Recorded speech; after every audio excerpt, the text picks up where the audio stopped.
दिसतीया भारी नेसुनी साडी काळजाचं पाणी पाणी करतीया पोरही आता क्यूट वाली गावरान बोली खट्याळ थोडी माझ्या काळजाची चोरही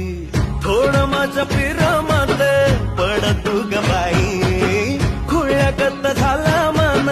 तुझ्याच पायी आता मला लागली या लग्नाची घाई भाई आता बोलू नको अग माझी राणी होशील का या बठ्याची सोबर घरवाली मराठमोळी थोडीशी साधी भोळी कागदचा भारी बायको पाहिजे नखरेवाली मराठमोळी